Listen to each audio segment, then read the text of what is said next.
PM की और general Bajwa की मीटिंग हुई है, उसके अंदर जनरल बाजवा ने कुछ नाम दिए और मेरा ख्याल पीएम की ज़हन में भी कुछ नाम थे। अच्छा। तो जो जनरल बाजवा ने नाम दिए उन्हीं में से फिर फाइनल एक सिलेक्शन हुई। अच्छा। और ये भी मैं आपको बड़ी इंटरेस्टिंग बात बताऊं कि आमतौर पे जो आईएसआई चीफ की जो अपॉइंटमेंट होती है वो पीएम हाउस से होती है। वहां से ऐलान होता है, वो अपॉइंटमेंट करते हैं कि ये फिर उसके बाद आईएसपीआर अनाउंस करता है। ठीक है। मगर ये होती प्राइम मिनिस्टेरियल अपॉइंटमेंट है, जीएचक्यू की अपॉइंटमेंट नहीं होती। तो आज एक बड़ी इंटरेस्टिंग चीज़ हुई कि जीएचक्यू की जो अपॉइंटमेंट्स हैं 3 कोर कमांडर्स की जो शिफ्ट हुए और 3 नए आए हैं, क्वेटा, पेशावर एंड कराची, उनकी तो अनाउंसमेंट हो गई। ऐसे ही है ना। मगर डीजीआईएसआई की अनाउंसमेंट जो है कुछ अरसे के बाद आईएसपीआर ने की। एक उसी वक्त आईएसपीआर ने डीजीआईएसआई की नए की अपॉइंटमेंट नहीं की। नहीं, पहले वो खबर आ गई थी, फिर कुछ अरसे के बाद आई, थोड़ा वक्फा आया। हाँ, मगर उस वक्फे में आम तौर पे तो ये है कि पीएम हाउस से आनी चाहिए थी खबर, मगर पीएम हाउस से नहीं आई, आईएसपीआर से आ गई। ये जो ट्रांसफर हुई है जनरल फैज की, इस ट्रांसफर की अहमियत खाली इस पोजीशन की नहीं है। बहुत सारे लोग ये एनालाइज करते रहे हैं, बात करते रहे हैं कि देखिए कि ये डीजीआईएसआई की पोजीशन नहीं है, ये फ्यूचर आर्मी चीफ की पोजीशन है। 2 बड़े वाकयात हुए हैं, बल्कि मैं कहूँगा 3 बड़े वाकयात हुए। एक वाकया इस पोजीशन का है कि यहाँ पे नए अफसर को लगा दिया गया, लेफ्टिनेंट जनरल नदीम अंजुम आ गए। और दूसरा वाकया है नैब का एक सदारती ऑर्डिनेंस जारी हुआ है, और सदारती ऑर्डिनेंस अगर आप उसका कंटेंट पढ़ें और उसकी जो अभी तक की ताबीरें पढ़ें, तो सदारती कंटेंट को अगर पढ़ें, तो इस पोस्टिंग को अगर देखें, तो आज इस वक्त लंदन में 70 क्लिफ्टन कराची में और लाहौर में बैक वक्त खुशियां मनाई जा रही होंगी, क्योंकि जो सदारती ऑर्डिनेंस है उसमें तो बड़ी रिलीफ दी गई है, जिनके केसेस थे उनको रिलीफ मिली है। और एक ये दूसरा वाकया भी हुआ है। तो ये जो दोनों वाकयात हैं, ये आप इनको अलग अलग देख रहे हैं। मैं तो समझता हूँ कि ये बड़ा एक उसने इत्तेफाक है कि वाकयात इकट्ठे रूनुमा हो रहे हैं। डीजीआईएसआई साहब के तबादले के ऊपर ये इतनी अहमियत का क्यों हामिल है पाकिस्तान में? देखिए, जो आईएसआई का पॉलिटिकल रोल है पाकिस्तान के अंदर, उसकी वजह से आईएसआई चीफ की अहमियत है, वरना एज कोर कमांडर लाहौर की तो कोई अहमियत नहीं है। कोर कमांडर पिंडी को कोई लग जाए, अगर टेक ओवर नहीं होना, गुजरांवाला लग जाए, मंगला लग जाए, कोयटा लग जाए, डीजीआईएसआई हमेशा से ही बहुत इंपॉर्टेंट रहा है। उसकी वजह यह है कि वो पाकिस्तान की सियासत को एस्टेब्लिशमेंट के लिए कंट्रोल करता है, और एस्टेब्लिशमेंट के लिए का जो ऑपरेटिंग पार्ट है फॉर कंट्रोलिंग एस्टेब्लिशमेंट के मुफादात, वो डीजीआईएसआई के जरिए एस्टेब्लिशमेंट करती है। और चूंकि ये ऑपरेटिंग पार्ट है एस्टेब्लिशमेंट का और उनका ऑपरेटिंग टूल है, तो इसलिए इसकी अहमियत है। डीजीसी की बहुत अहमियत है। लोगों को शायद कोर कमांडर्स के नाम ना याद हों, लेकिन डीजीआईएसआई और डीजीसी का बहुत पता होता है। इसकी बहुत अहमियत है।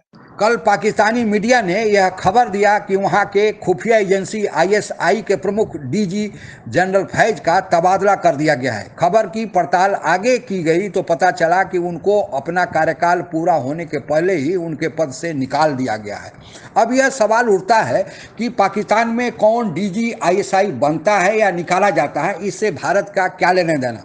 लेकिन आप लोगों को पता ही होगा कि भारत में जितने भी आतंकी घटनाएं होती हैं, इन सब के पीछे डीजीआईएसआई का हाथ होता है। और अभी तो तालिबानियों का संपर्क भारत से खराब करने, अफगानिस्तान से भारत का पत्ता साफ करने में वर्तमान डीजीआईएसआई लगे हुए थे, इसलिए भारत का लेना देना है।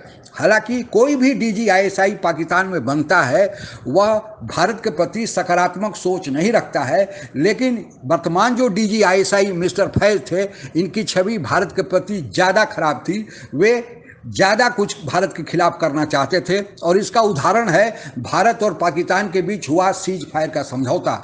वहाँ के सेना प्रमुख जनरल बाजवा भारत के साथ एक सामान्य संबंध चाहते थे और उसके पहले कड़ी के रूप में उन्होंने भारत और पाकिस्तान के बीच सीमा पर शांति समझौता किया, सीज फायर कराया और फिर वे भारत के साथ व्यापार भी करना चाहते थे और भारत के साथ पहले जैसा नॉर्मल रिलेशन बनाना चाहते थे।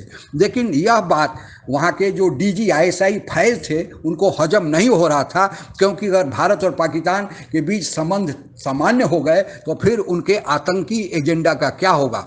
इसी कारण जब भारत और पाकिस्तान के बीच व्यापार की बात आई तो इसका निर्णय इमरान खान ने ले भी लिया था, लेकिन DG ISI ने वहाँ की मीडिया में यह खबर फैलाया कि भारत जब तक 5 अगस्त 2019 वाला अपना फैसला वापस नहीं लेता, कश्मीर का जो विशेष दर्जा भारत ने समाप्त किया है उसे वापस नहीं लेता, तो पाकिस्तान भारत से बातचीत नहीं करेगा। और यह खबर इतना हंगामा मचाया कि इमरान खान सरकार को अपना लिया गया निर्णय वापस लेना पड़ा। इससे जनरल बाजवा बहुत ही ज़्यादा परेशान थे, क्योंकि जो सीमा पर दोनों ओर से युद्धबंदी हुआ है उसका फायदा तो वहाँ के सेना के प्रमुख को ही हो रहा है, लेकिन जनरल फैज कब मानने वाले थे। इसके अलावा भी जनरल फैज की नज़र जनरल बाजवा के अगले साल रिटायर हो जाने के बाद वहाँ के आर्मी चीफ के कुर्सी पर भी है। आप लोगों को पता ही भी होगा समाचार माध्यमों से कि जनरल फैज जो DG ISI हैं, जिनको अपने पद से हटाया गया है, वरीयता क्रम में ये 4थे नंबर पर हैं,